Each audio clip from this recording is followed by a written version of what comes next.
Guys আমরা দিকে কো বৃষ্টি আনছে তো তারপরে গেলাম গিয়ে আমরা বাইরে মা ছেলে বইয়া বাইরের মানে বাতাসটা এনজয় করি। আর তারপরে মা ছেলে বইলাম এখানে মানে বাইরে বাইরে বওয়ার পরে বাতাসটা আমরা মা ছেলে মিলিয়ে দেখলাম। আসলে কি তাইছে আজকে তো খুব বেশি গরম দিছে, আর গরম দেওয়ার পরে আর কি বাতাস দিল। তো বাতাসটা আমরা বাইরে বাড়িয়া একটু বাতাসটা এনজয় করলাম।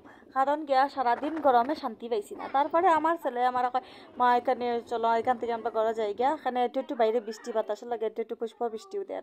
এটা লেগে হ্যাঁ আমার ঘরের ভিতরে লেগে আইসে, হয় ঘরের ভিতরে থেকে যাবো, ঘরের ভিতরে তার পুষ্প বৃষ্টি মানে একটু একটু বৃষ্টি পড়তো না এতে লেগে। তারপরে আমরা মা ছেলে মিলিয়ে ঘরে গেলাম। ঘরে আবার পরে ওই দেখো রৌদ্রও আছে বাতাসও আছে আর একটু একটু বৃষ্টিও আছে। তা গরমের কারণে যেমন একটু একটু বাতাস দেওয়ায় খুব আরাম পাওয়া গেছে। আর ওই দেখো কি রকম রৌদ্র বেজায় রৌদ্র, আর রৌদ্রের মধ্যে বাতাস দেয় আর খুব তো আরাম পাওয়া যায়। আর আজকের গরমের মধ্যে এরকম গরমের মধ্যে বাতাস দিলে বেজায় আরাম পাওয়া যায়, কিন্তু এরকম গরম দিলে বাতাস দেয় না। আর ওই দেখো এদিকে বন্ধের দিকে কি রকম মানে বাতাস দেয় আপনারা লগে শেয়ার করি। আর ওই দেখো একজন মানে একজনও রাস্তাত নাই, সেও মানে সব মানে বৃষ্টির লেগে আর কি মানে ভিতরে গেছেন গিয়া। এরপরে তো আমার সোনা দেখো জানালার দিকে বইয়া মানে বৃষ্টির আজকাল লাগে। Ta-ta guys, by.